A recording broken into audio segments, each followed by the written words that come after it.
Good afternoon, everyone. I've been asked to discuss constructivism, how it fits with my personal beliefs of what a successful learning environment looks like, and how it could be used in our classrooms. I personally gravitate towards strategies which have the learner at the forefront. Coppola's view that we shape the lives we live resonates with me. I believe students need to be agents of action and change. I'm also influenced by Dr. Bonnell's assertion that happiness and resilience are vital ingredients for students and teachers, as these qualities directly correlate to increased creativity, persistence, achievement, academic success, helpfulness, the ability to multitask or be systematic, and overall optimism, a reduction in self-centered behaviors, and empathy. Doherty and Hughes highlight the relationship between self-esteem and learning, warning of the dangers of a self-perpetuating prophecy where students who have a fixed view of their abilities always achieve to that level, no matter the circumstance.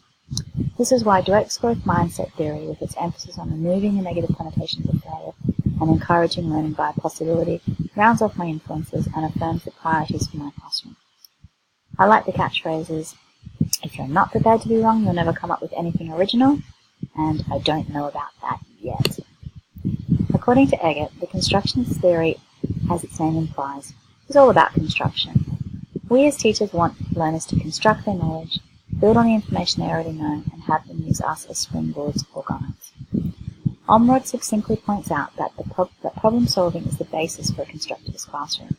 Teachers encourage students to question, investigate, experiment, and analyze topics to draw conclusions through consultation. In turn, they reflect on this process and the solutions or conclusions drawn, which may result in more questions and exploration. This use of critically reflective approach gives students understanding of real-world relevance. As their ideas gain in complexity and power, they develop increasingly strong abilities to integrate new information, ideally becoming expert learners. So why use constructivism? The tenets of constructivism, Piaget's self-regulation, fostering individual meaning in and from the learning experience, and Vygotsky's social interaction, learning with and from others, enhance longer learning retention and critical thinking skills. Reflection is central to constructivism, and Bloom's taxonomy assists educators frame their questions to maximize creativity, critical thinking, and problem-solving skills. Problem-solving being the general mechanism behind all thinking. Constructivism's real-life relevancy corrects past demographic injustices, making all areas of the curriculum accessible to all learners. The greater importance of the learner's contribution and their interaction with society ensures more actively engaged learners, minimizing behavior management. The more unobtrusive aspect of formative assessment, that ongoing connection of learning being measured during instruction, enhances student engagement and behavior, lessening anxiety. So what should we be mindful of when using constructivism? Firstly, that the role of the teacher or value of expert knowledge is modified, but remains vital in the guidance process. Providing challenging, thought-provoking, critically reflective lessons requires detailed planning and excellent time management skills. In the already overcrowded curriculum, teachers, especially inexperienced ones, would need a supportive whole school plan to integrate constructivism across their learning areas. The costs associated with creating real-world, authentic learning experiences and environments can be high. Due to the collaborative nature of constructivist education, it could be argued that students from higher socioeconomic areas may have an unfair advantage due to the potential access to better teachers, more committed parents, and privileged home environments. In scaffolding, too much or too little, students struggle and disengage without adequate scaffolding. Unnecessary support tells them they aren't capable, so again, resulting in disengagement. There's also a concern that if students take too long or become overwhelmed by the construction process, that they may disengage with the task. There's a danger with collaborative group work that a few voices or viewpoints may dominate. Now, as negotiation is part of the real-world analytical skill set being taught in our constructionist classrooms, it's debatable if this is a criticism or rather a strength. Finding the right balance between time spent on depth of learning versus breadth to avoid students knowing much about very little.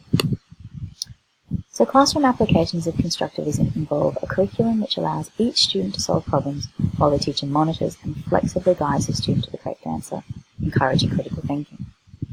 The most common one we see is inquiry-based learning. Students problem solve towards new knowledge, teachers scaffold the process rather than the content by posing thought-provoking questions, inviting reflection, highlighting possible cross-curricular connections, culminating in the presentation of results by the student.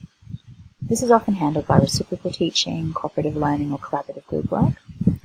Then there's expeditionary learning, which is a larger scale project-based learning, where students embark on a physical as well as educational journey of discovery, along the lines of the Outward Bound program. Then we have game-based learning. Students go on a quest using problem-solving skills.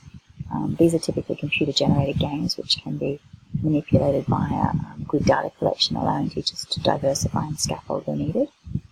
And then there's personalised learning. Students develop completely personalised learning plans in consultation with parents and schools.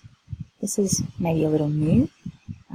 Peter Hutton, in the references, Peter Hutton has a TED Talk which describes how this process has successfully maximised the level of engagement and meaningful learning achieved by students at Templestowe College in Victoria, and it's really worth having a look at.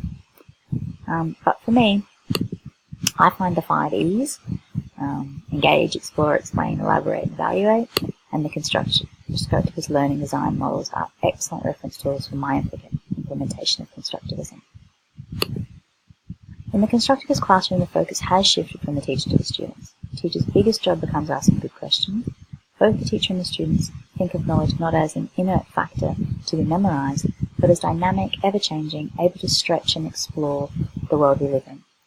The role of the constructive teacher is to create that learning environment that's as invigorating, interactive, immersive and informative as the life of the student outside the classroom. The Melbourne Declaration on Education Goals states it is paramount that all young Australians become successful learners, confident, creative individuals and active and informed students. I believe Constructivism meets this brief. Feel free to have a look through my reference list, click on anything that you like to further grab some knowledge on constructivist classrooms. Thanks so much.